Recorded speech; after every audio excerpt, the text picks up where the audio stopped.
Ce matin, mes invités sont Teko Magloire, le rédacteur en chef de Flambeau des démocrates, et Didier Assogba, le directeur du site d'information Togo Breaking News. Mesdames et messieurs, bonjour, soyez les bienvenus à Retro 7. Bonjour Didier. Bonjour doyen, bonjour doyen, bonjour à tous nos fidèles auditeurs. Voilà. Alors chers collègues, avant d'ouvrir le débat, je vous convie à écouter un court extrait du discours du président sénégalais qui est à l'origine de la crise dans laquelle le Sénégal est plongé aujourd'hui.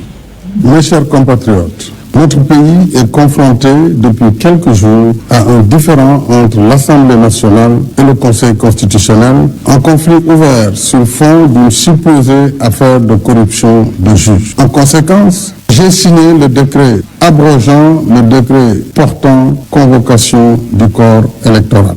Voilà, c'était là un extrait du discours qui a ouvert la crise qui secoue en ce moment le Sénégal. Magloire, avant que cela ne devienne une réalité, malgré tous les actes qu'il a posés, mettant à mal la réputation du Sénégal en matière de démocratie sur le continent, croyez-vous Macky Sall capable d'aller aussi loin?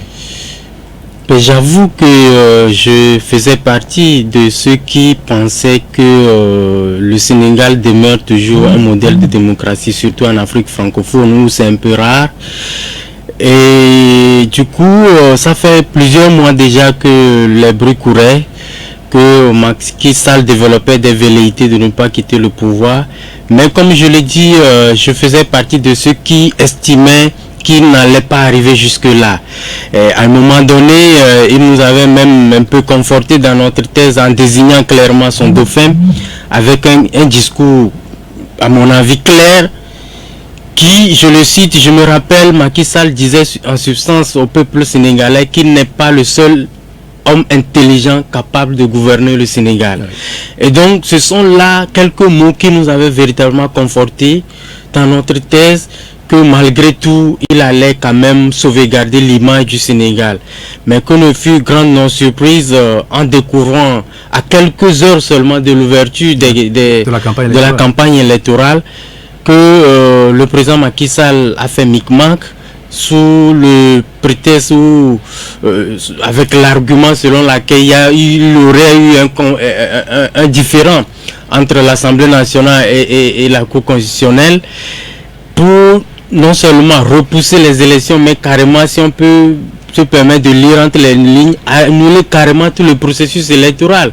Et c'est une première dans ce pays, ce qui fait qu'aujourd'hui, je ravale mon crachat, malheureusement, et ça me peine en tant qu'Africain qui aspire au mieux pour mon continent, en tant que journaliste qui veillons véritablement au respect de nos institutions, parce que n'oublions pas qu'il y a eu un temps où l'ancien président américain Barack Obama a dit à qui voulait l'entendre que il aurait, en tout cas, ça vaut mieux pour l'Afrique d'avoir des institutions fortes que des hommes forts. Oui. Aujourd'hui, franchement, je crois que ce qui se passe au Sénégal, c'est vraiment une grande déception. Oui, Didier, je voudrais aussi avoir votre avis. Est-ce que vous imaginiez Macky Sall capable de faire ce qu'il a fait? C'est vrai que Macky, à un moment donné, n'inspirait plus confiance. Il faut être honnête, à partir d'un certain moment, il n'inspirait plus confiance. Surtout quand il avait prononcé un discours devant ses militants en France, disant qu'ils vont gagner l'élection. Oui. Ils vont gagner l'élection et garder le pouvoir, quel que soit ce qui arriverait. Donc c'est après ça qu'il est revenu à Dakar. On avait vu ce qui s'est passé après coup, la séquestration de Ousmane Sonko sur 2 mois. Après on l'a pris, on l'a mis en prison sur des prétextes, bon voilà, chacun peut juger, mais fallacieux. Et après, on pensait que ça allait s'arrêter là. Et tout ce qui a suivi, les manifestations, le pays très sévèrement. Et c'est vraiment une des premières au niveau du Sénégal là-bas où on réprime violemment les manifestants. Avec beaucoup de morts. Oui, avec beaucoup de morts. Et tout ça, c'est à l'actif de Macky Sall. Et après, on le sent, c'est un président qui n'est pas sûr. Il a su que vers la fin, il a commis tellement de gaffes et qu'après, il n'est plus aimé par les Sénégalais qui ont placé leur attente en lui quand il venait au pouvoir. Et donc à partir de ce moment-là, il ne voudrait pas que quelqu'un vienne au pouvoir après lui qui n'est pas quelqu'un qui est son produit pour pouvoir assurer ses arrières, le protéger. Donc à partir de ce moment-là, c'est le chef de l'État. Il voit les sondages, il voit d'abord son premier ministre, c'est un premier ministre anonyme, complètement anonyme, même pas populaire, même pas connu. Et celui-là même au sein du parti n'a même pas de personnalité. Pour rassembler déjà dans le camp présidentiel, jusqu'à dans le camp présidentiel qui est en difficulté maintenant, il n'arrive d'ailleurs même pas encore à rassembler le camp présidentiel. Paraît même-t-il que la première dame n'aime pas Amadou Ba. Et donc à partir de ce moment-là, c'est compliqué pour lui. Et donc d'aller prétendre pouvoir gagner à la tête du Sénégal. Et donc Macky Sall, ayant vu clairement le jeu et ayant su que son dauphin partait largement perdant, et a décidé carrément, comme Magloire le disait, d'annuler les élections. Là, ce n'est même pas un report, d'annuler les élections. Et c'est extrêmement grave pour le Sénégal et pour Macky Sall. Macky Sall qui est en train de prouver là qu'il n'est même pas un patriote. Il n'aime pas son pays et il n'aime pas l'Afrique. Oui, et dites-moi Didier, Macky Sall, lui qui était monté sur ses grands chevaux contre les pays de l'Est, le Mali, le Burkina Faso, le Niger aujourd'hui, lui qui faisait partie du camp des va-t-en-guerre de la CEDEAO, prêt à mobiliser 1000 soldats pour, dit-on, un retour à l'ordre constitutionnel au Niger. Est-ce qu'il il faut être quand même...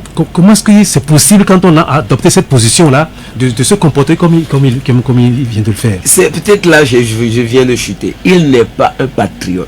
Il n'aime pas son pays, il n'aime pas l'Afrique.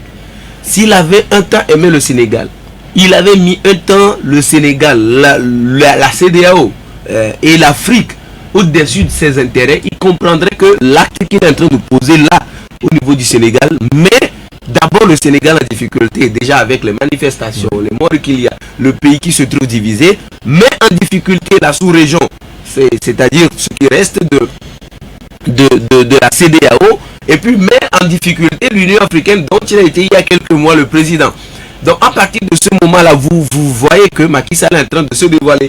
C'est finalement maintenant qu'on est en train de connaître qui est Macky Sall, quelle est sa personnalité et véritablement dans quel cas il pourrait jouer. Si quelqu'un pouvait utiliser de ses prérogatives de président de la République pour annuler les élections présidentielles, pour prétendre travailler ses dauphins afin qu'ils puissent gagner pour ses intérêts personnels, ça veut dire que celui-là est extrêmement dangereux pour son pays et plus dangereux encore pour l'Afrique. Donc, on voit là que entre les pays de l'AES et Macky Sall, on voit qui est patriote, qui aime l'Afrique, qui aime son pays. Ceux-là, au moins, eux, ils ont dit nos pays sont en difficulté avec des terroristes venus d'où nous ne savons pas, entraînés par des puissances étrangères qui nous mettent en difficulté et nous faisons du surplace. Nous voulons les mater, les envoyer dehors, sécuriser nos pays et après remettre nos pays sur les rails de la démocratie, du développement et tout. Vous les attaquez et après, bon voilà, toi, ton pays n'a même pas un problème. Il n'y a véritablement, évidemment, aucune raison pour annuler les élections. Il dit cette histoire de conseil constitutionnel. Mais qui nomme les membres du conseil constitutionnel? Mais si c'est deux membres qui posent problème dans le conseil constitutionnel, quitte à les renvoyer, soit par l'Assemblée, soit par le Sénat. C'est très simple. Ou si c'est peut-être des membres à nommer sur son quota, il les nomme. Il les remplace et puis le conseil constitutionnel n'a aucun souci. Et ça avance. Donc ça veut dire que Macky Sall fait passer ses intérêts au-delà des intérêts du Sénégal et c'est extrêmement dangereux. Est-ce qu'il pourrait même changer les juges constitutionnels puisque ces changements-là sont interdits par le je sais pas, il y a quelque chose. Mais le protocole additionnel de la CEDEAO sur la démocratie, la bonne gouvernance et tout ça, mais qui respecte ça? C'est ça. Bon, on voit des gens viennent on a dit 6 mois avant les élections, vous ne touchez à rien. Bon, on voit des gens qui modifient des tests jusqu'à 1 mois avant les élections. Chez nous ici, on en a modifié. Voilà, on revient tout à l'heure sur tout cela. Alors, Magloire, on est un peu surpris par franchement Macky Sall qui n'a pas froid aux yeux. On a vu les conditions dans lesquelles le vote a été fait, comment on a vidé la salle des délibérations des députés de l'opposition. Et alors, il prend prétexte, il prend comme prétexte une accusation de corruption portée par le PDS de Karim Wade contre les juges de la Cour constitutionnelle pour arrêter le processus électoral. Alors, est-ce qu'on peut le prendre au sérieux? Oh là là. Si quelqu'un se dit voilà, tel juge est corrompu, j'estime que tel juge est corrompu, donc à cause de cela, le président de la République arrête un processus électoral? Oui, ben je crois que c'est juste des arguments fallacieux. On n'a pas besoin de chercher de midi à 14h pour le déceler. Tantôt, je parlais de l'annulation presque du processus et ça voudra dire tout ce que ça voudra dire. Vous savez, moi j'étais quelques jours à Dakar où j'ai tâté un peu le pouls, j'ai compris beaucoup de choses. Son dauphin qu'il avait choisi, je ne sais pas par quel processus il a procédé, mais très vite, beaucoup de gens se sont rendus compte, y compris le président, je présume, qu'il ne pouvait pas faire l'affaire. Et vous allez voir. Mais pourquoi Macky Sall l'a-t-il donc choisi? Est-ce que Fabrice n'a pas justement, c'est pour cela. Le manipuler après? Et je vais vous dire ceci, c'est aussi un peu dangereux que d'avoir dans son cercle décisionnel sa femme. C'est très dangereux. Et il n'y a qu'en Afrique que vous pouvez voir des choses comme ça, comme au Cameroun par exemple, où Chantal Biya est instituée tel, on ne peut pas avoir un discours officiel quand on ne cite pas Chantal Biya dedans. Et dans les décisions, ceux qui savent quelque chose peuvent vous le dire clairement qu'au Cameroun, c'est Chantal Biya qui décide. Si vous voulez avoir accès au vieux Paul, ben, il faut forcément passer par Chantal. Les grandes décisions qui orientent la vie de la nation, c'est à elle de décider d'une manière ou d'une autre. C'est un peu le cas du Sénégal. Beaucoup ne le savent pas. Allez lire l'avant-dernier, on va dire, ouvrage du président international de l'UPF Togo, Madiambal Diagne, qui, je présume, je ne veux pas être à sa place maintenant parce que au-delà d'être journaliste, il est aussi un ami très proche de Macky Sall, il ne l'a pas caché, il a mis même dans son ouvrage dont je parle, ouvrage qui parlait justement des relations intrinsèques qu'il y a entre le président de la République et lui en tant que journaliste. J'avoue que c'est un ouvrage que je recommande à beaucoup de gens, surtout nos journalistes. Vous allez voir comment est-ce qu'un journaliste peut être respecté par un homme d'État au point même d'en faire un de ses bras, on va dire, je dirais de ses proches collaborateurs. Conseiller peut-être. Conseiller, on peut l'admettre, mais quand vous lisez entre les lignes, vous rendrez compte que dans son cercle restreint, il y a la première dame qui a son mot à dire.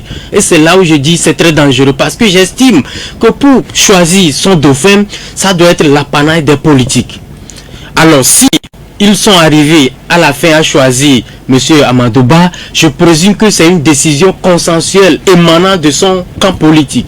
Mais qu'est-ce qui peut se passer pour que à quelques heures de l'ouverture, naturellement, de la campagne présidentielle, il en arrive à renverser toutes les normes pour carrément suspendre le processus, sinon l'annuler carrément. Et c'est là où je voudrais vous dire que ne soyons pas étonnés qu'à la reprise du processus, peut-être en janvier prochain, puisque le report dont on parle, ça court jusqu'en décembre, et donc peut-être logiquement c'est à partir de janvier 2025 qu'on va reprendre le processus. Et ne soyons pas étonnés de voir un autre candidat à la place du dauphin Amadou Ba. Alors, vous avez dit tantôt quel est le regard, ou vous avez posé la question de savoir, mais quel est le regard que porteraient les trois pays de l'AES vis-à-vis et de Macky Sall et de la CEDEAO. Moi, j'estime que par rapport au dernier développement de l'actualité en Afrique occidentale, naturellement à la CEDEAO, où on a vu Macky Sall se mettre même au devant du contingent qui était véritablement contre les trois pays, notamment le Mali, le Burkina et le Niger. On a vu ce qui s'était passé en Russie, où pour une question de présence de ces trois chefs d'État, Macky Sall a mobilisé tous ces contingents à ne pas même prendre la photo de famille qui est protocolaire. On a vu même son discours lorsque le président burkinabé, le militaire Ibé, avait fait son discours. Macky Sall rapidement a repris la parole pour le dézinguer complètement, si on peut le dire ainsi. Mais si après tout cet épisode-là, vous vous mettez aujourd'hui dans cette posture, mais je crois que quelques jours avant son discours, Ibé parlait de coup d'État, que les pays de voilà. Pour confirmer ce que disait le dit qu'il y a des civils au sein de la CEDEAO qui sont des putschistes pires que des militaires et Doumbouya également l'avait dit. Je voudrais qu'on revienne sur Amadou Ba. Alors, cela pose aussi le problème du choix des dauphins par les présidents qui s'en vont. Est-ce que cela est démocratique? Est-ce qu'ils ont le droit qu'est-ce qui leur donne le droit de choisir leur remplaçant? Est-ce que ça ne doit pas se faire démocratiquement au sein de leur parti? Je ne comprends même pas ce qui se passe en Afrique et des fois quand les gens nous font des procès, on peut comprendre, mais moi j'ai fini par comprendre pourquoi nous n'avançons pas et que nous n'allons pas loin. J'ai compris que finalement nous voulons une chose et son contraire en Afrique. C'est-à-dire qu'en Afrique, nous voulons la démocratie, mais personne n'est prêt à être démocrate. Comment est-ce qu'on peut faire une démocratie sans des démocrates? Est-ce que vous voyez la contradiction? Dans tous les pays, hein, même chez nous et un peu partout, nous voulons la démocratie, nous voulons le bien, mais personne ne veut faire la démocratie. Personne ne veut être d'abord démocrate chez lui, ni dans son parti politique, ni dans sa maison, pour que ça s'élargisse au niveau national. Le problème ici, c'est quoi? Quand Macky Sall, peut-être président de son parti politique, veut, lui, influer sur le choix du candidat, ça peut encore se comprendre. Parce que c'est lui, le président du parti politique, le fondateur, tout ce que vous voulez. Ça, c'est sa république. Le parti politique, il peut avoir son mot à dire, in fine, sur le profil de qui pourrait être, voilà, qui il semble être plus mobilisateur et tout ça pour être le candidat du parti à la présidence. Candidat, pas le remplaçant. Mais le problème en Afrique, c'est généralement, quand les chefs d'État veulent partir, ils veulent que c'est eux qui choisissent celui qui s'assoit à leur place. Et c'est pas démocratique du tout. Ce n'est même ça ne répond à aucun principe. Et c'est ce qui fait que généralement, quand les gens la partent, celui qu'ils placent, quand il va venir chercher à prendre un peu de son indépendance, ça crée du coup des problèmes au niveau du Niger. Oui, le problème justement, c'est que on a le sentiment que ces chefs d'État qui choisissent le défunt, c'est pour protéger les arrières. Oui, malheureusement, il y a des exemples aujourd'hui qui nous montrent que ça ne marche plus.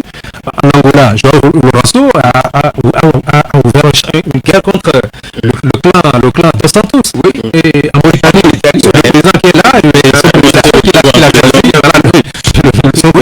se trouve en prison. Oui, mais est-ce qu'il n'est pas temps qu'il change de comportement par rapport à ça? Peut-être que ça n'a pas donné une leçon à Macky Sall. Oui. La Mauritanie est juste à côté de chez lui là-bas.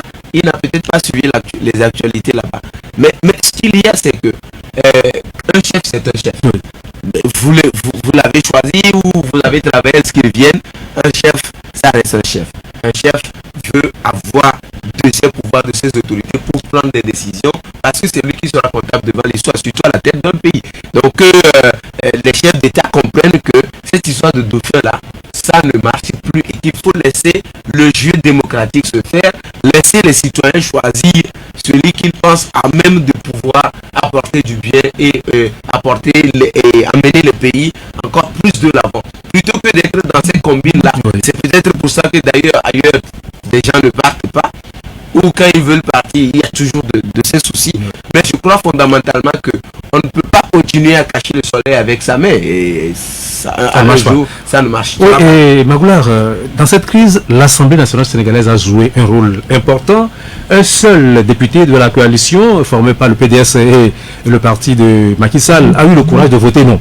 Alors pourquoi les députés en Afrique se croient-ils obligés de voter des lois qui sont même susceptibles de plonger le pays dans des crises? Ailleurs, quand on n'est pas d'accord, on le dit, on l'assume. Pourquoi ce n'est pas le cas en Afrique?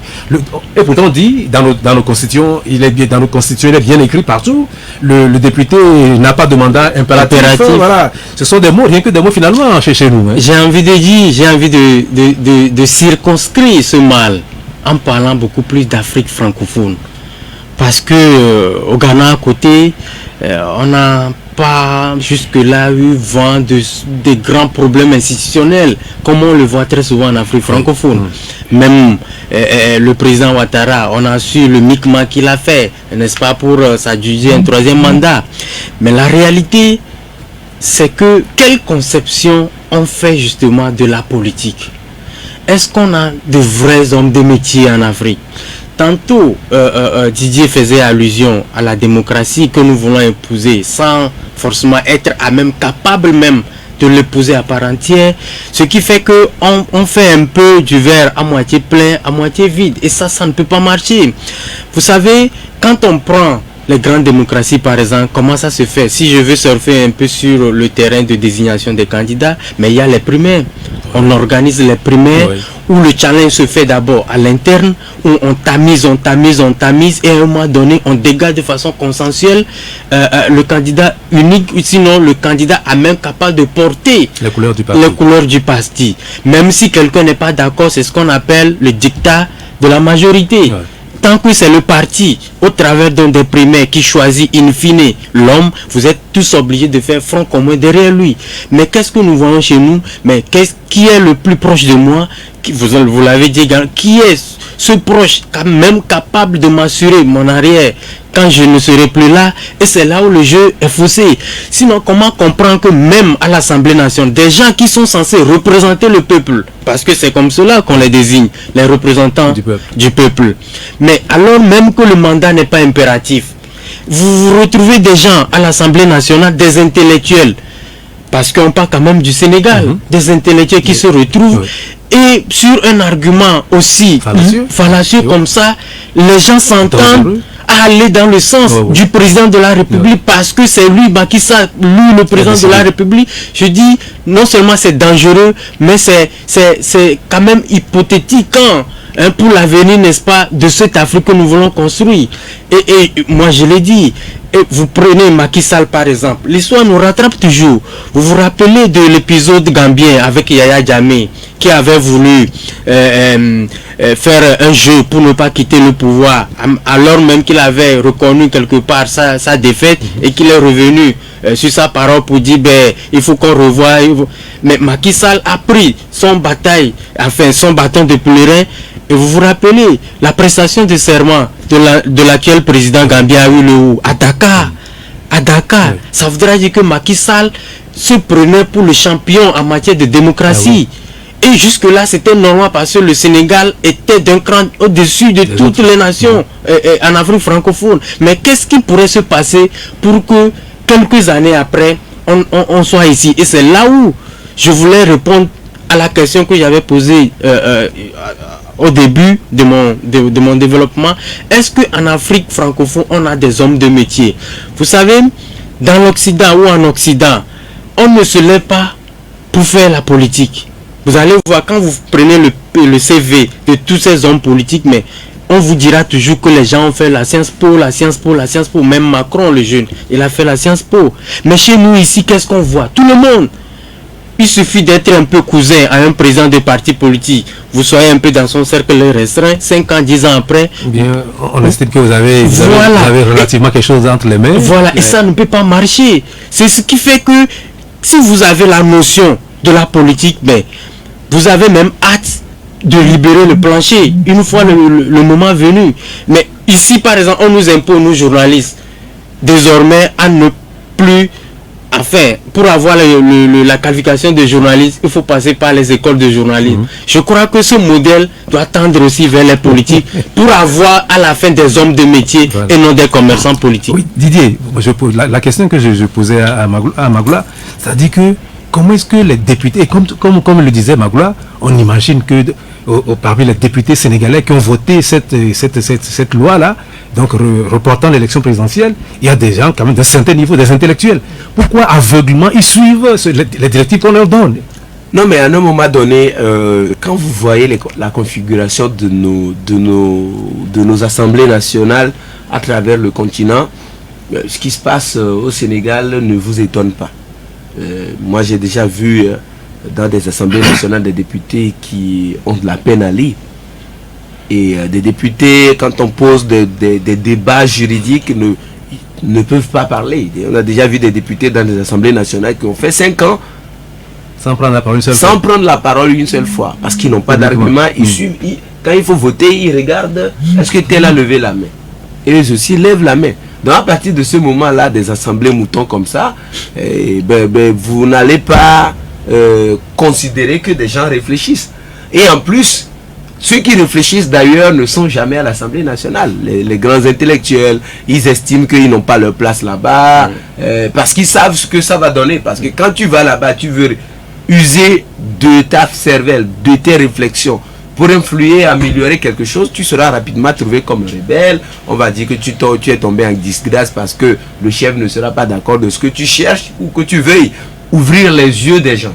Donc, dans les assemblées nationales, vous n'allez jamais voir les vrais intellectuels. C'est généralement les has-been et les gens qui se cherchent. Oui, qui se cherchent. Non, les béni-oui-oui. Voilà, les has-been et des gens qui ont un peu d'argent, mais qui n'ont pas le niveau pour pousser des réflexions mais ils ont de l'argent pour mobiliser quand même des gens dans leur localité et tout ça. On les met sur la liste parce qu'ils vont utiliser leur argent pour la campagne électorale. Donc pour les récompenser, tu deviens député, mais tu ne peux rien apporter pour améliorer les lois, pour améliorer il y a des agriculteurs dans les assemblées nationales. Mais on vote des lois sur l'agriculture, ils n'ont aucune proposition à faire parce qu'ils n'ont pas la parole. Même s'ils ont la parole, ils ne peuvent pas réfléchir. Donc à partir de ce moment-là, oui, ils ne peuvent que suivre bêtement.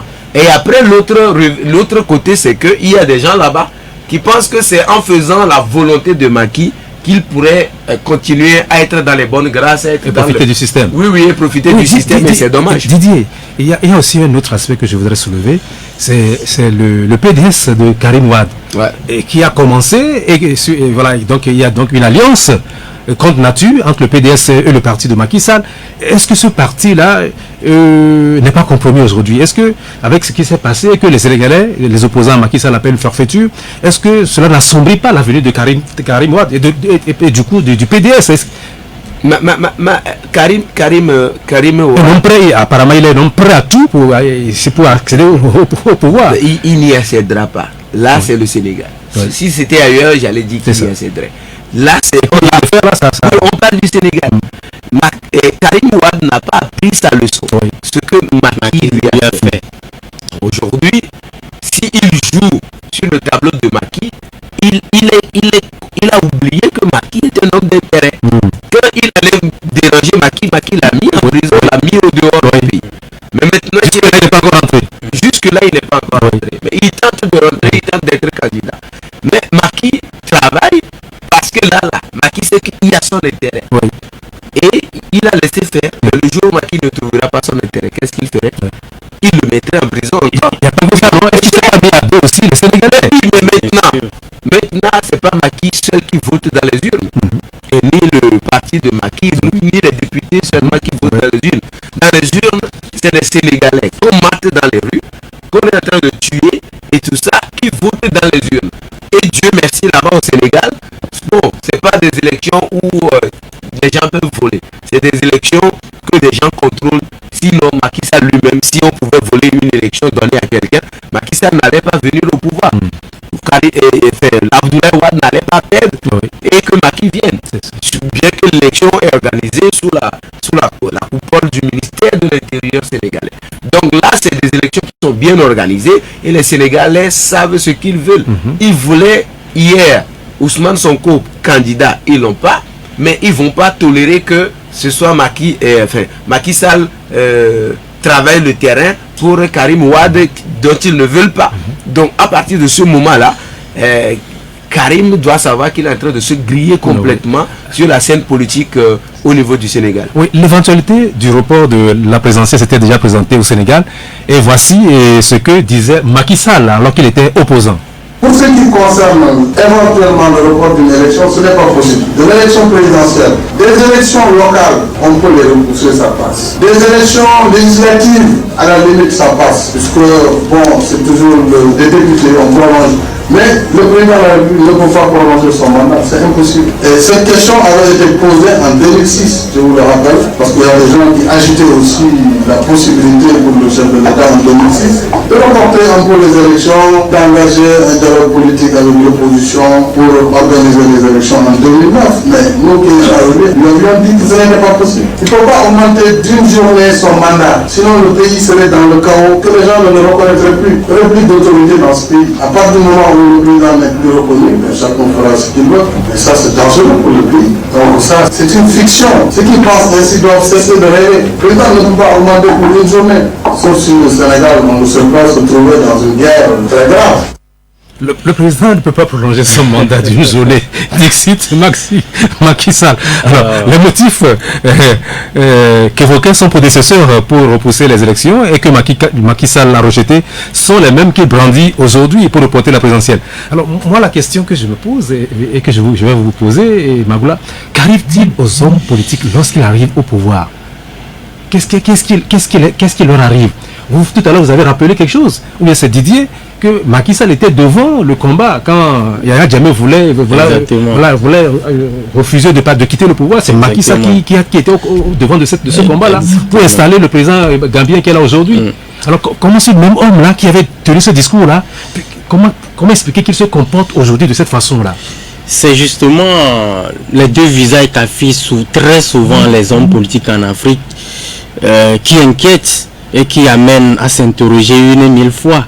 C'est-à-dire que homme politique africain opposant est carrément différent de l'homme politique africain qui arrive au pouvoir. Ouais. Au point même où on se demande, mais l'assertion qui dit que le pouvoir ça saoule, le pouvoir corrompt, est-ce que c'est seulement en Afrique que c'est valable?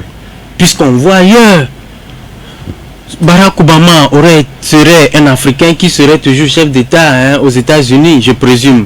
Même Jacques Chirac. Justement, c'est pas la puissance, mais la force des institutions qui empêche ces choses. La réalité, c'est ça. Voilà. La réalité, c'est que nous n'avons pas des institutions fortes. Malheureusement, il n'y a que des hommes forts. Didier l'effleurait tantôt. Mais quel profil avons-nous dans les écosystèmes politiques en Afrique? Le débat se pose. Et ça répond également à la question que je posais tantôt. Est-ce que nous avons de vrais hommes de métier?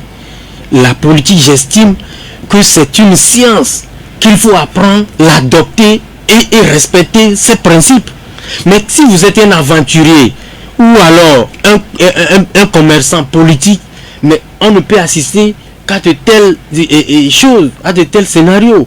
Mais j'estime qu'à un moment donné, parce que c'est un constat, il n'y a qu'en Afrique qu'on assiste à des scénarios comme ça, où quelqu'un arrive au pouvoir et se métamorphose complètement. Oui, oui. Par exemple, nous venons tantôt d'écouter le discours qu'a tenu Macky Sall il y a quelques années. Oui. Par rapport au discours qu'il tient aujourd'hui, mais il n'y a pas match, comme on le dirait sur un autre terrain. On se pose la question de savoir, est-ce que c'est le même homme qu'on retrouve aujourd'hui? Mais qu'est-ce qui a pu se passer entre-temps? Et c'est là où je dis, le vrai problème de l'Afrique, c'est qu'il faut changer le paradigme. Que faire pour avoir des institutions fortes? Et je crois que à un moment donné, j'entends par exemple, si je veux faire un parallèle chez nous, je vois dans quelques journaux déjà où on tente de dire à l'opinion qu'il fallait adopter ou réaménager nos constitutions au point de l'adapter à nos réalités africaines. Je veux bien, mais pour que cela ne puisse pas servir que l'intérêt d'un individu. Mais en l'état actuel, on n'a que des hommes forts. Et c'est anormal. Des hommes forts, parce que on l'a dit tantôt. Comment on peut comprendre qu'à l'Assemblée nationale du Sénégal, on parle du Sénégal, à l'Assemblée nationale du Sénégal, on puisse avoir des députés qui cautionnent ce qui se passe aujourd'hui? Ça voudrait dire qu'à un moment donné, les gens ne sont que députés que par le nom. Mais la réalité, c'est que c'est un seul individu qui dicte sa loi à toute la nation. Et c'est là où c'est grave. Moi, j'aurais aimé que ce changement de paradigme dont je parle puisse être quelque chose, une science même étudiée sur les bancs d'école. Qui peut être président de la République?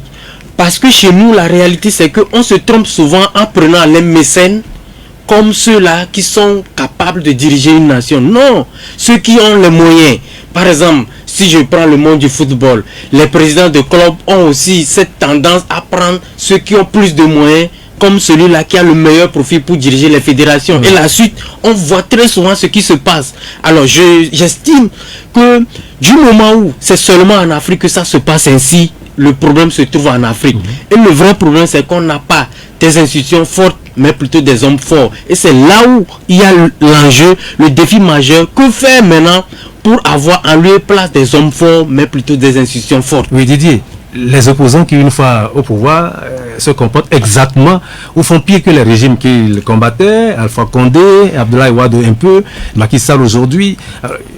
Certains parlent de manque de culture démocratique, mais ou alors d'impréparation. Mais avec Macky, on ne peut pas parler d'impréparation, puisqu'il a été président de l'Assemblée nationale, il a été Premier ministre, ça veut dire quelqu'un qui quand même connaît un peu le pouvoir.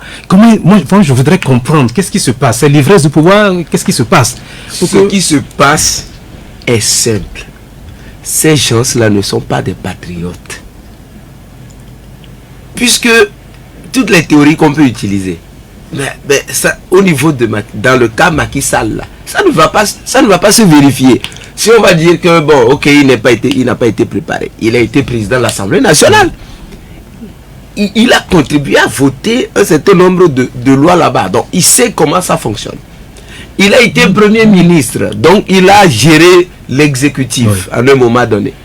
Quelqu'un qui a été chef du pouvoir législatif, qui a été deuxième gérant du pouvoir exécutif, vous n'allez pas me dire qu'il n'est pas un homme d'État, qui sait comment les choses fonctionnent pour bien s'exécuter. Après, il est devenu président de la République. Ça veut dire que c'est, comme Magloire le disait, on peut dire que lui, c'est un homme de métier. Il a au moins appris à faire sur plusieurs années cette histoire de politique, la gestion de l'État. Mais après, quand l'heure arrive de partir maintenant, qu'est-ce qui monte dans leur tête? Et c'est parce que généralement c'est à ce moment-là que tout se passe.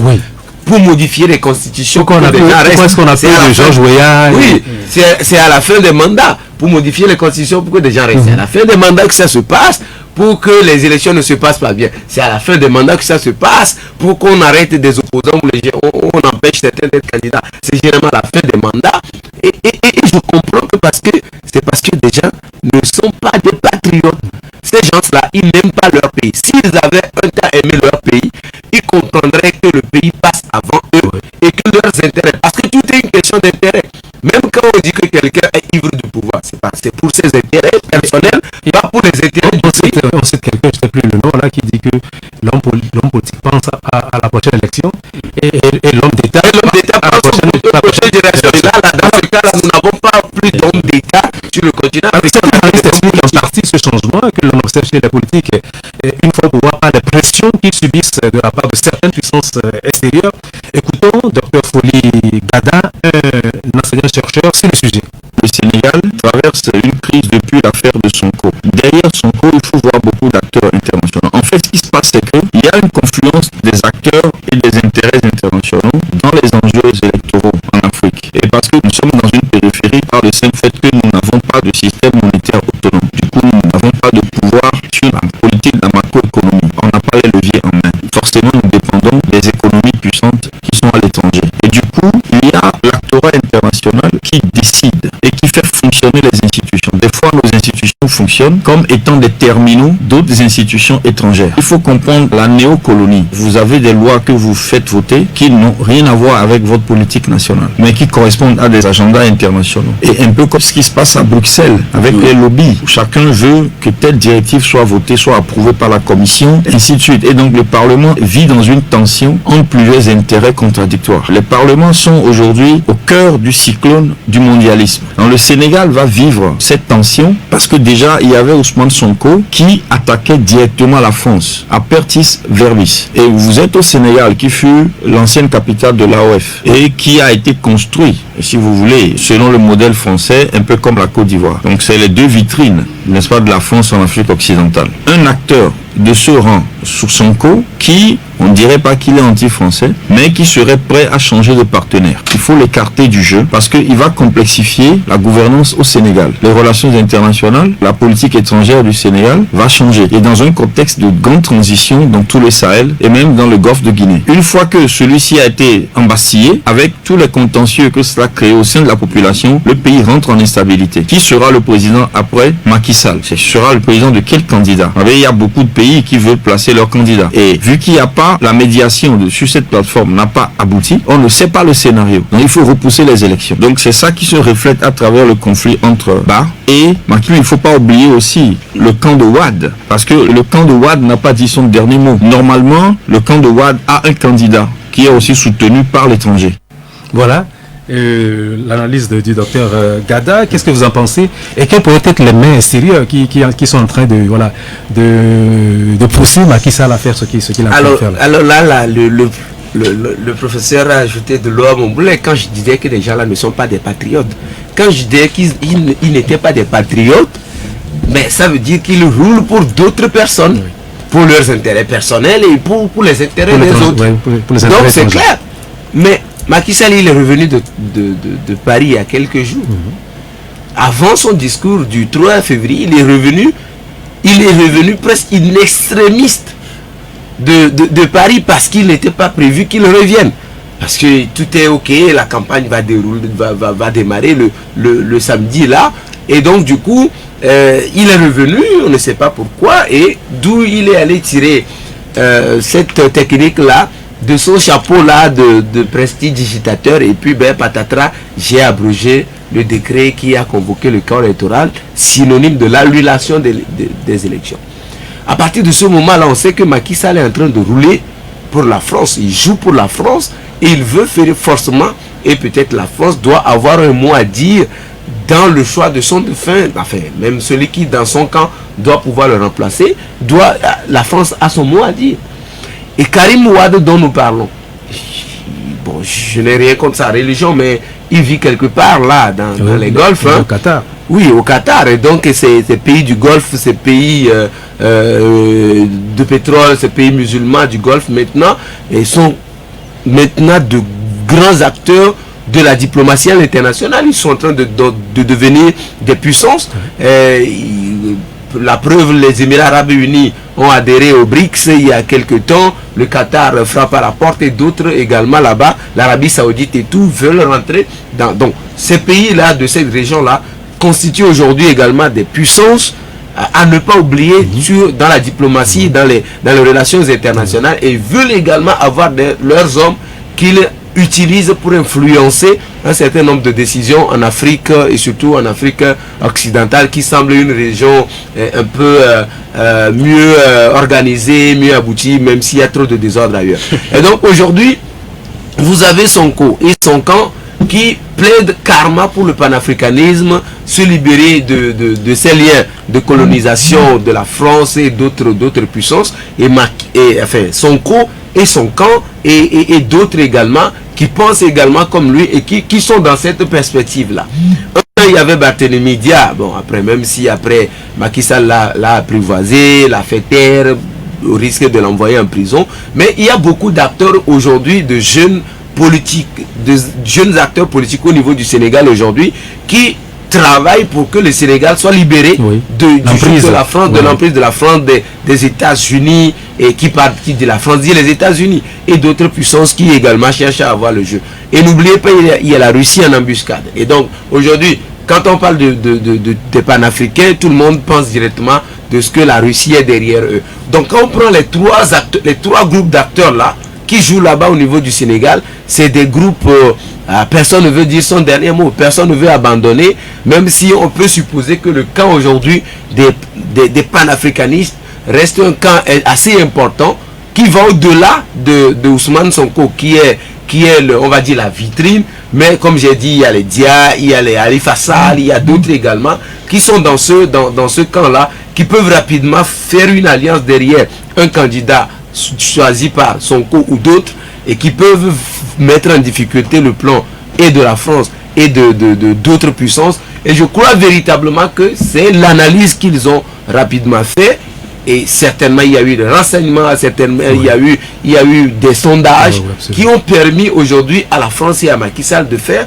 rapidement cette analyse là et de comprendre que monsieur Ba ne passe pas et ne peut pas faire la guerre, il faut aller. Un journaliste français a déclaré qu'il avait parlé à Macky Sall le vendredi avant qu'il ne prenne sa décision, et il affirme que le président Macky Sall lui a dit qu'il ne veut pas laisser le pays entre les mains des islamistes. Alors, il parle des islamistes. Oui, il faut certainement faire allusion à Sonko, alors son dauphin, celui qui l'a suivi. Voilà. Puisque Sonko, lui, il est déjà en prison, même l'autre là, mais c'est le second qui est candidat. Oui. Alors, mais est-ce qu'il a conscience lui-même, celui que le confrère Arakiri appelle le machiavélique Sall, est-ce qu'il a lui-même conscience qu'il est en train de faire du mal à son pays, puisque l'ambassadeur du Sénégal à l'UNESCO, un certain Diop, toujours loyal à Macky, toujours loyal, je dis, a avoué que le président sénégalais va déménager au Maroc et que sa famille y est déjà. Alors pourquoi met-il sa famille à l'abri? De quoi a-t-il peur? Qu'est-ce qu'il n'a rien à se reprocher? C'est quelle histoire ça? Je me rappelle que la dernière fois, lorsque le président Macky Sall faisait son adresse à la nation, à la suite de quelques méli-mélos politiques qui ont conduit justement à ces violences-là, il disait en substance que lui n'a pas envie de quitter son pays, le Sénégal, qu'il aime tant après le pouvoir. Et donc, peu importe tout ce qui se passe, ils considèrent que c'est entre Sénégalais, que c'est juste des malentendus politiques qui vont pouvoir se comprendre et se déplacent à un processus électoral clair, transparent, qui puisse laisser un pays assez prospère à la génération future. Mais voilà quelques mois juste après, le monsieur avec son plan de rapatrier, en tout cas d'amener sa famille et résider au Maroc, dans un autre pays, ce qui est contraire à ce qu'il avait dit par le passé. Et vous allez voir que Macky Sall pris aujourd'hui par rapport à hier, c'est tout le contraire. C'est monsieur des contradictions. Voilà, c'est là où ça inquiète et on se pose 1000 questions. Qu'est-ce qui a pu se passer tout à l'heure? Vous faisiez allusion d'une confidence ou d'une déclaration d'un journaliste français. Mais ça aussi, j'estime que c'est aussi des déclarations qu'il faut prendre avec des pincettes, des gants. Quand on sait que la guerre aussi, c'est une guerre de communication et d'influence. Il peut laisser infiltrer cette idée-là dans la masse, parce que, qui sait, on parle d'extrémisme et tout le monde a le regard tourné vers le terrorisme et tout. Et donc, c'est peut-être avec l'idée de vouloir phagocyter les esprits et leur faire comprendre que vous pouvez vous remonter contre moi, mais l'idée que je défends, c'est que le Sénégal veut éviter de se glisser sur un terrain islamiste. Mais tout ça, je considère que c'est des déclarations des hommes politiques. Une nation est régie par des lois. Il faut tout faire pour respecter les lois qu'on s'était données nous-mêmes et tout le monde est tranquille. Ce que Macky Sall fait aujourd'hui, on peut passer de lundi à lundi pour expliquer, mais ils n'auront jamais raison devant l'histoire. Alors, l'arrêt du processus électoral a suscité une levée de boucliers tant au Sénégal qu'à l'étranger. Les réactions de désapprobation sont venues de personnalités politiques sénégalaises de premier plan, des chefs religieux, des syndicats et de la société civile, mais aussi de l'étranger. Le rappel des réactions au report de la présidentielle avec Anani Vidjirakou. Le report de la présidentielle au 15 décembre 2024 au Sénégal continue d'inquiéter plus d'un, avec des vagues de réactions tant dans le pays qu'au plan international. Tout est parti de l'annonce de ce report fait par le président Macky Sall samedi, puis le vote du report de la présidentielle lundi par l'Assemblée nationale après l'évacuation forcée des députés de l'opposition. Un report diversement apprécié par la population sénégalaise. Nous magnifions cette décision qui vient à son heure. Nous magnifions cette décision parce que c'est une décision qui rend la justice. Vraiment, c'est triste. À quelques heures vraiment de la campagne, à la personne de M. Macky Sall, qui sera d'ici 30 ou 45 jours, ne serait plus président, qui prend une décision pour le peuple. Donc je pense que ce n'est pas opportun. Ce qu'il vient de faire là, ça peut avoir un précédent dangereux pour le Sénégal. Et je pense qu'il est temps qu'il arrête. Parce que si toutefois cette forfaiture passe, je pense que le Sénégal ne mériterait même pas d'être appelé un état de droit. Un report signé, qui est quand même un coup d'état anticonstitutionnel. Dans le rang de l'opposition, tout comme la société civile, on parle d'un coup d'état constitutionnel et des manifestations sont annoncées. Jeudi, une coalition est née avec 13 candidats sur les 20 à la présidentielle. Son nom, Amar Sounou, élection en français, protégeons notre élection. Gaël Babakar Mbaye, porte-parole de la coalition. Nous, mouvements citoyens et religieux, organisations socio-professionnelles. La suite de ce débat, et nous allons reprendre donc sur les réactions. Les réactions sont presque unanimes venant de l'étranger qui qui dénonce le report de la présidentielle au Sénégal. Mais la réaction la plus attendue était celle de la CEDEAO. Dans un premier temps, l'institution sous-régionale avait déclaré prendre, je cite, prendre note de la décision prise par les autorités sénégalaises. Elle a juste exprimé sa préoccupation quant aux circonstances qui ont conduit au report de l'élection et demandé, je cite toujours, que soient accélérés les différents processus afin de fixer une nouvelle date pour l'élection. Alors ce n'est que quelques jours plus tard qu'elle a demandé que le calendrier initial soit rétabli. Une réaction à ce cafouillage de l'institution régionale, Didier? Non, mais la CEDEAO avait là une belle occasion de se rattraper et d'affirmer son influence qu'on lui connaissait il y a quelques années. Mais même sur ce coup-là, elle a encore raté le coche et c'est assez dommage. C'est assez dommage pour la CEDEAO, comme je disais, qui nous avait été présentée comme l'institution sous-régionale la mieux organisée, la mieux intégrée, la mieux influente sur le continent africain et qui aujourd'hui se trouve en train de divaguer et de multiplier des gaffes, des décisions impopulaires, des décisions illégitimes. Ma foi, ça pose véritablement un souci. Est-ce que même moi, la question que je vous pose, est-ce que même dans la CEDEAO, il n'y a pas par hasard des chefs d'État qui travaillent? Est-ce que la CEDEAO n'est pas son influence encore? Mais je me pose cette question. Parce que tout le monde veut aller faire... Je ne voulais pas utiliser ce mot qui me vient, mais tout le monde veut aller rester libre, faire ce qui lui passe par la tête. Donc si on ne peut plus avoir la CEDEAO sur le dos et être libre de faire ce qu'on veut dans son cœur, je pense que les gens travaillent dans ce sens-là. C'est pour ça qu'ils contribuent à prendre des décisions autant qu'on les a connues, des décisions bizarres contre le Mali, contre le Niger dernièrement, qui d'ailleurs avait suscité assez de tollé au stade de la population de la sous-région. Et oui, on attend, alors qu'elle connaissait, elle est en train d'enregistrer cette crise-là, liée à la sortie du Burkina, du Mali et du Niger. Patatras, Macky pose ce qu'il est en train de faire là-bas au niveau du Sénégal, et que la CEDEAO devrait à présent se revertir de sa puissance et réagir énergiquement comme elle avait eu à le faire dans le temps de Yaya Jammeh. Mais la CEDEAO là, avec un communiqué bizarre comme ça, je me demande si le Gambien là même, qui est le président de la commission, est-ce qu'il a de la compétence? Il doit être un incompétent celui-là. Parce que ce communiqué là, je me demande s'il a même consulté les chefs d'État avant de le rendre. Mais après on a vu, ils ont essayé de se reprendre, mais est-ce que ça va avoir son effet? Parce que certains n'ont gardé en tête que la première sortie de la CEDEAO. Alors, Magloire, il y a le président bissau-guinéen qui avait tweeté pour féliciter son homologue sénégalais pour avoir reporté l'élection présidentielle et qui parle de décision sage. Et pourtant, c'était l'un des va-t-en-guerre contre le Mali, contre le Burkina Faso. Vous voyez, c'est ce genre de discours, de réaction qui confirme l'appréhension que certains critiques ont, n'est-ce pas, de la CEDEAO actuelle. Et c'est dommage parce que de notre jeune âge, on avait quand même en mémoire. Et la qualité des chefs d'État. Évidemment.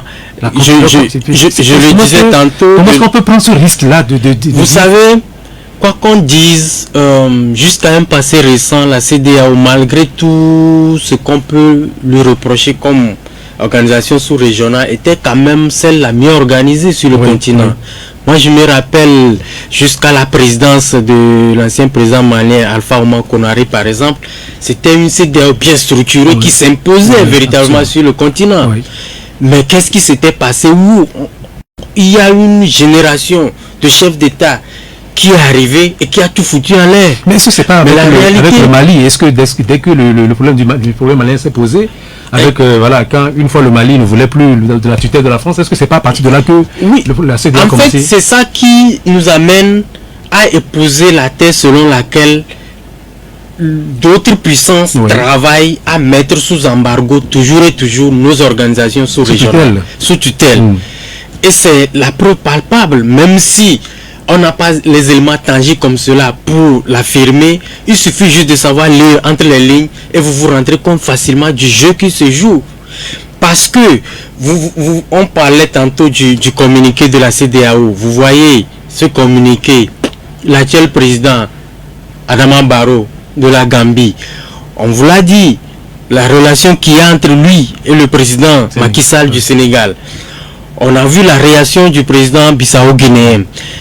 Et tout ça, vous mettez tout ça ensemble, vous comprendrez mieux que en réalité la CEDEAO actuelle n'est que l'ombre d'elle-même. Parce que après le problème malien, sénégalais, malien, burkinabé et nigérien, on a compris qu'il y a plusieurs courants, même au sein des chefs d'État. Il y a le courant de ceux qui abondaient dans le sens des trois pays.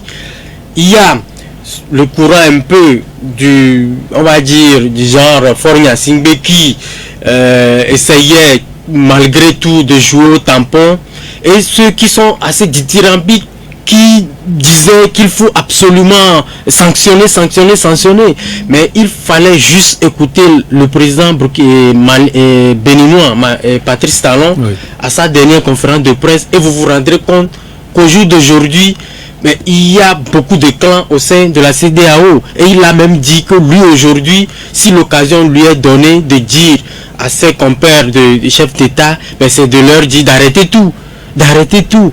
Et ça, vous savez, la CEDEAO en réalité quoi? Il y a plusieurs sections. Il y a les sections des chefs et des ministres des Affaires étrangères. Il y a des cabinets cadeaux qui sont là. Enfin des shadow cabinets, j'allais dire, qui sont là, c'est des techniciens qui sont là. Il y a le volet politique qui est chapeauté par les chefs d'État. Et jusqu'alors, c'est ce volet-là qui pose problème. Et vous allez voir, on nous dit que la dernière assemblée générale qui a eu tout récemment, que le sujet sénégalais n'a même pas fait débat sur sommet extraordinaire. Voilà, sur on va dire exigence du ministre sénégalais des Affaires étrangères. Et ça voudra dire ce que nous avions déjà en tête, que la CEDEAO n'est plus libre de ses mouvements, la CEDEAO n'est plus l'institution sous-régionale qui travaille véritablement pour le bien des populations qu'on nous avait tant vanté. Maintenant, tout est à terre. Il faut admettre que la CEDEAO, à l'état actuel, elle est malade, elle est grabataire, et il faut travailler pour remettre sur scène une nouvelle CEDEAO qui puisse véritablement prendre en compte l'aspiration des peuples. Voilà, voici les autres événements de l'actualité internationale retenus pour ce débat.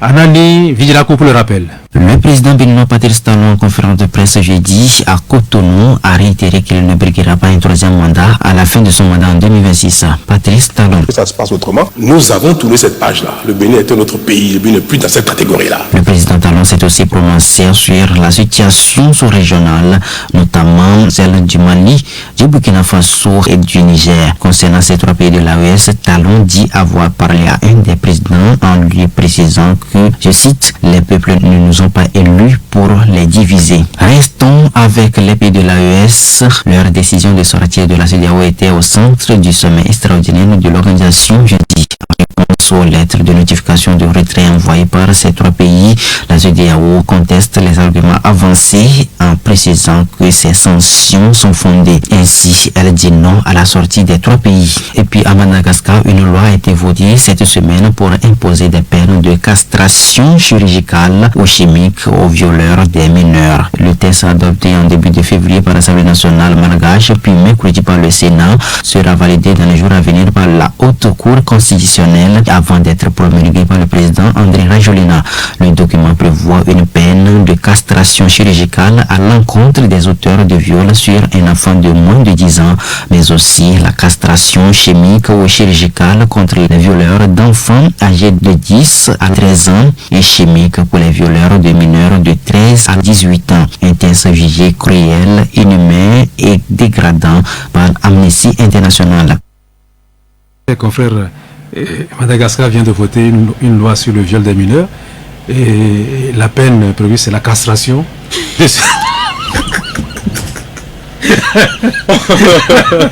Complètement. La castration. Qu'est-ce que vous en pensez? Ben, ça fait un peu sourire, mais je crois que on pouvait procéder autrement. Et c'est vrai que le viol c'est un crime qu'il faut punir sévèrement. Et parce que ça laisse la victime traîner des séquelles sur des générations. Voilà. Et donc il faut avoir la main ferme sur ce genre de crimes. Et donc je suis d'accord que le gouvernement malgache puisse développer des stratégies pour pouvoir sévir véritablement contre ce crime. Mais aller jusqu'à castrer, c'est ouvrir encore un autre front, parce que n'oublions pas, quoi qu'on dise, les plus grands criminels de ce monde ont également leurs droits à respecter. Yes. Et quand on veut aller jusqu'à castrer les gens, je crois que c'est un peu trop, on peut procéder autrement quand même. L'actualité nationale cette semaine au Togo, c'est essentiellement la certitude que l'on a désormais quant à l'organisation prochaine des élections législatives et régionales. Ceci grâce au communiqué ayant sanctionné le Conseil des ministres de cette semaine. Le résumé de ce communiqué avec Hervé Essé.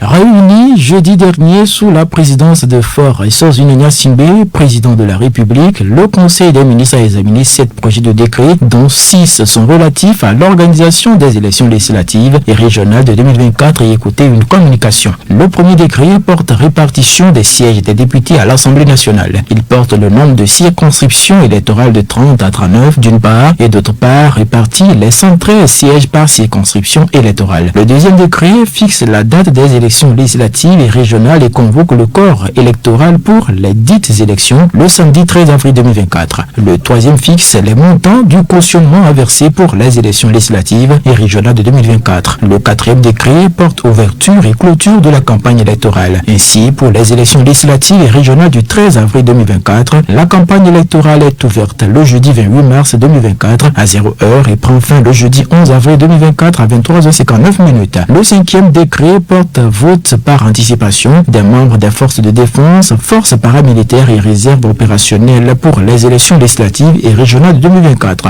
Et enfin, le sixième décret crée la force sécurité élections législatives et régionales 2024, FOSEL 2024. Alors, chers collègues, le premier constat à faire, c'est la confirmation des doutes qui planaient sur l'organisation des prochaines élections avant le 31 mars.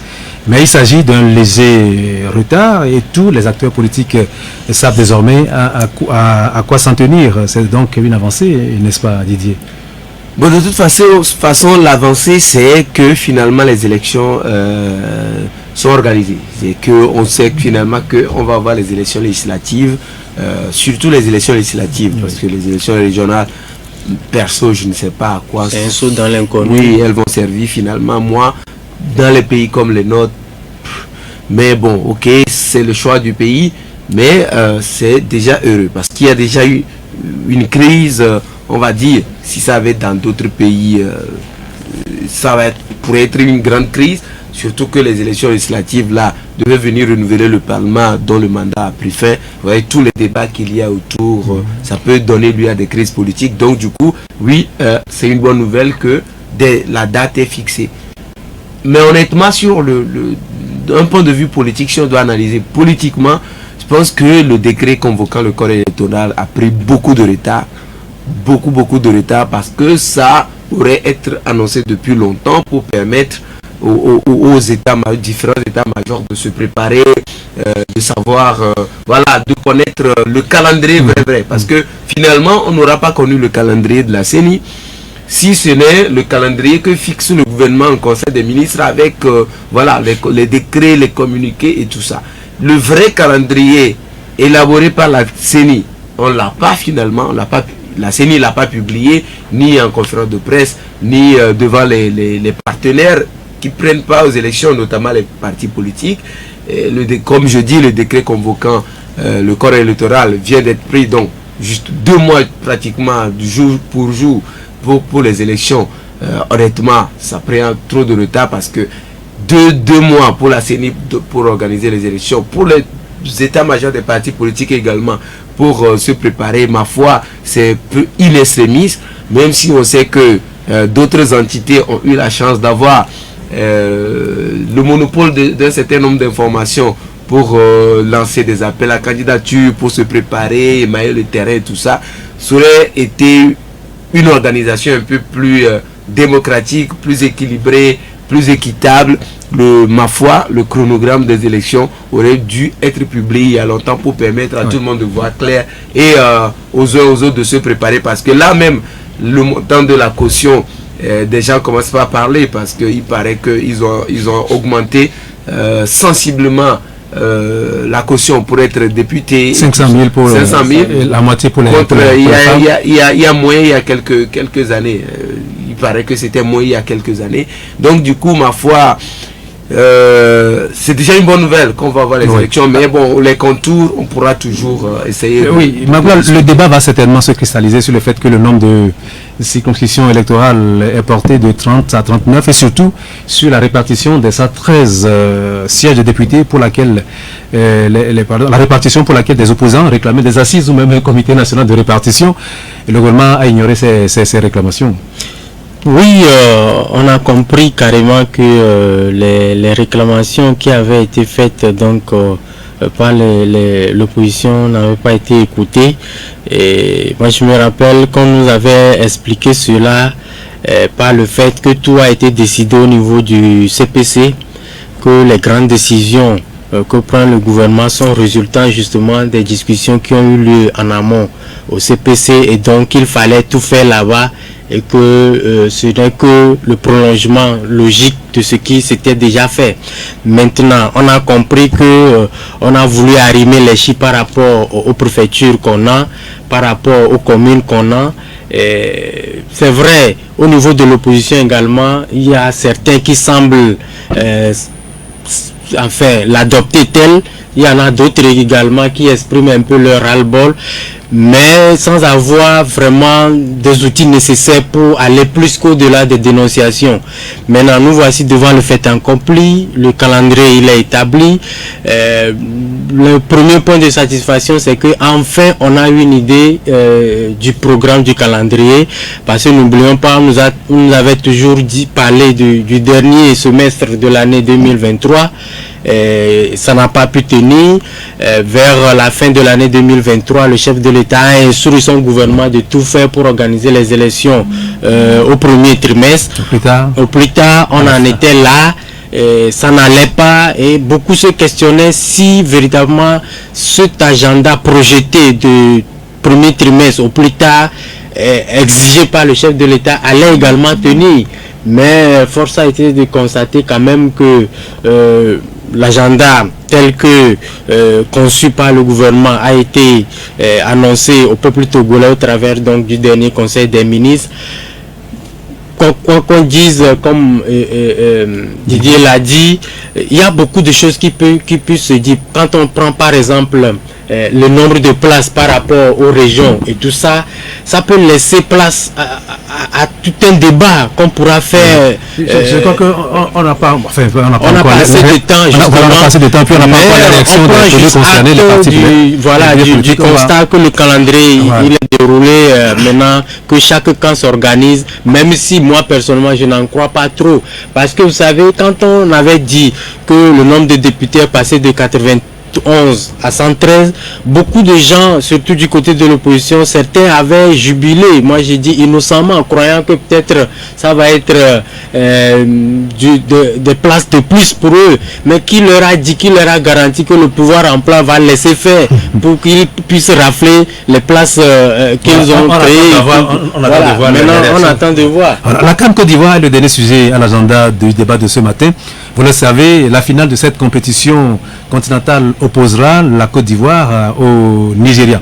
Mais avant de vous poser la première question, Gildas Diakoto nous présente les deux finalistes et leur parcours respectifs. Nigeria-Côte d'Ivoire, affiche finale de la 34e édition de la CAN 2023 au pays des éléphants, dimanche 11 février prochain au stade de Bimpe à Abidjan. Une finale de rêve 100% ouest-africaine entre deux nations qui ont eu des parcours différents durant la compétition. Miraculés, les éléphants de la Côte d'Ivoire ont terminé 3e du groupe A. Une victoire en match inaugural 2-0 face à la Guinée-Bissau, 2 défaites 0 but contre 1 devant le Nigeria, puis l'humiliation 4-0 devant la Guinée équatoriale. Repêché grâce à la victoire du Maroc, la Côte d'Ivoire a su classer en 8e de finale le tenant du titre, le Sénégal, 5 tirs au but à 4, un but partout après prolongation. En quart de finale, Côte d'Ivoire a croqué un autre gros morceau du continent, le Mali, 2-1. En demi, la Côte d'Ivoire a battu la RDC 1-0 pour se hisser en finale. Un parcours exceptionnel selon les supporters ivoiriens. On est qualifié, on vaut rien, on est à finale. On vaut rien, on est en finale. Les éléphants, merci encore. Vraiment, on ne peut jamais croire un cadavre. Jamais de la vie. Toute l'Afrique est en première femme là. Nous les Ivoiriens, on tient parole, nous on donne ça notre chérie. Mon équipe est en finale. Qui peut devant éléphant? J'ai dit, alors le combat de ma fille. Le Nigeria en quête d'une 4e étoile africaine après celle de 1990, 94 et 2023 a timidement commencé la compétition. Un nul d'entrée, un but partout face à la Guinée équatoriale avant le déclic 1-0 respectivement devant la Côte d'Ivoire et la Guinée-Bissau. En 8e de finale, les coéquipiers de Victor Osimhen ont battu 2-0 le Cameroun, 1-0 devant les Palanca Negras d'Angola en quart de finale, puis 5 tirs au but à 2 devant l'Afrique du Sud, un but partout après prolongation. C'est la première confrontation en finale entre les deux nations dimanche prochain. Ernest Faye, coach intérimaire de la Côte d'Ivoire depuis le 25 janvier suite au limogeage de Jean-Louis Gasset après la gifle 4-0 devant la Guinée équatoriale, veut ainsi achever la symphonie en remportant un 3e titre continental pour la Côte d'Ivoire après celui de 92 et 2015. C'était inespéré en début, en match de poule, c'était très compliqué. Après on a joué le Sénégal, c'était dur, on a été chercher la Guinée à la fin. Mali, ça a été dur, on était à 10, mais on a été chercher la qualif. La finale de notre compétition, de notre CAN, c'est un plaisir immense. À un moment donné, le destin ne dépend plus de nous. C'est qualifié à la dernière journée, dernier match de poule. Donc on s'est dit, de toute façon, on était déjà mort. Donc là, on va venir, on va tout donner parce qu'on n'a plus rien à perdre finalement. Et puis au fur et à mesure, on a repris confiance, on a fait les efforts, on s'est remobilisé, on a essayé d'être beaucoup plus compact, un groupe beaucoup plus soudé. C'est une belle finale, c'est une revanche parce qu'on les a joués en poule, ils nous ont battus. Moi, je me souviens que quand j'étais joueur, j'ai gagné la Coupe du Monde du 17 en perdant le premier match contre le Nigeria et les battant en finale. Donc bon, c'est un signe du destin. Côte d'Ivoire, Nigeria, que le jeu commence, mais sachez que déjà ce samedi, dans la soirée, la RDC et l'Afrique du Sud s'affrontent en petite finale. Alors la CAN Côte d'Ivoire, comme vient de nous le rappeler Gilda Sadiakoto, la CAN connaîtra son épilogue demain. Alors la finale opposera la Côte d'Ivoire-Nigeria, on l'a dit. Alors dites-moi, est-ce là l'affiche que vous imaginiez pour la finale, Didier? Honnêtement non, moi au vu des matchs de poules et tout ça, même le Nigeria ne m'inspirait pas vraiment confiance en termes de jeu et de consistance. Mais bon, on connaît le Nigeria, c'est pas un pays où c'est pas un grand football chatoyant, mais ils font comme ça, ils gagnent de façon avec des scores étriqués, 1-0, 0-0, tir au but, ils essayent de faire des exploits comme ça, mais ils résistent à chaque fois que le Nigeria est allé loin dans les compétitions comme ça, c'est comme ça. Mais moi j'attendais ce que le Sénégal avait produit. Je m'attendais au Sénégal. Le Maroc faisait peur un peu avec son parcours au mondial. Et voilà, et tout ça, le Maroc également faisait peur un peu. Donc on attendait, notamment au niveau du demi-finale, moi je m'attendais à des équipes comme le Maroc, le Sénégal, le Mali. Un peu moins l'Afrique du Sud, mais le Cap Vert m'avait séduit à un moment donné. Je me disais le Cap Vert pouvait, et pourquoi même pas la Guinée équatoriale avec voilà une équipe complète, la Guinée équatoriale avec de l'expérience, un peu comme à l'image du Cap Vert et tout ça. Donc ces équipes là on les attendait un peu plus haut, surtout que la Côte d'Ivoire nous a donné des raisons de ne pas croire qu'elle pouvait aller loin. Donc on se disait bon, enfin, même si elle se qualifiait, sauf qu'on dit qu'un éléphant ça trompe énormément, c'est le titre d'un film. Voilà, donc justement, donc du coup à un moment donné, quand on est arrivé au niveau des huitièmes de finale, on commençait pas à avoir des surprises. Et ces surprises-là nous ont poussé jusqu'à voilà, les demi-finales finalement, qui ont essayé de confirmer un peu. Mais bon, voilà, cette affiche de finale, ça a été vraiment une grande surprise pour nous. Et donc, on va voir ce que ça va donner. Alors, qu'est-ce qui vous a particulièrement marqué au cours de cette CAN et quel est votre pronostic? Et quel pays voyez-vous soulever le trophée demain? Ce qui m'a véritablement marqué, c'est, on va dire, la résurrection de la Côte d'Ivoire, parce que personne ne les voyait venir, carrément éliminés au premier tour, mais ils ont eu la vie sauve par le jeu, n'est-ce pas, du meilleur troisième, et ça même, ce n'était pas évident, parce qu'ils étaient carrément au fond du gouffre, mais l'alchimie a fait que finalement la Côte d'Ivoire, le Maroc gagne la Zambie, exactement, et ils sont revenus en vie et aujourd'hui ils se retrouvent en finale. Franchement, ça m'a vraiment marqué et je me dis pourquoi pas. Et les supporters on ne vaut rien, mais on est en finale, c'est notre CAN, on se qualifie quand on veut, contre qui on veut, puis voilà. Et au-delà de tout, j'avoue que je suis emballé par l'organisation de cette CAN et ça explique d'ailleurs l'audience que cette CAN a. On parle de plus de 2 milliards de gens qui suivent la CAN. Et ça, c'est les chiffres officiels. Le président de la CAF disait qu'il était jeudi passé à Paris et tous les dirigeants du football européen sont d'avis que c'est l'une des meilleures organisations. Et l'Afrique du Sud, on ne voyait pas venir ce pays. Ça fait 24 ans que l'Afrique du Sud n'a plus atteint ce niveau de la compétition. Mais vous savez, le football évolue, le cul il est rond pour tout le monde. Regardez, le Nigeria n'a pas épaté. Malheureusement, on n'a plus le temps. Pronostic. Pronostic, je vois le Nigeria faire le remake de match de poule 1-0 à la finale. Didier? Moi je pense également que le Nigeria va l'emporter 1-0 ou 2-1 ou quelque chose. Parce que le Nigeria n'encaisse pas, 2 buts seulement encaissés, dont un sur penalty. Vous êtes au Togo quand vous dites ça, sinon si c'était en Côte d'Ivoire, non, les Ivoiriens on les aime bien. Déjà deuxième place pour eux, c'est voilà. déjà, mais eux pour eux la CAN est déjà aboutie, pour eux atteindre la finale c'est déjà joué pour eux. Donc j'aurais aimé qu'on dise un mot rapidement du football togolais qui franchement voilà est au creux de la vague, mais fin de cette émission qui est rediffusée le dimanche à partir de 11h. Ma gratitude au confrère Didier Assoba, le directeur du site d'information Togo Breaking News, et à Magloire Peko, le rédacteur en chef de Flambeau des démocrates.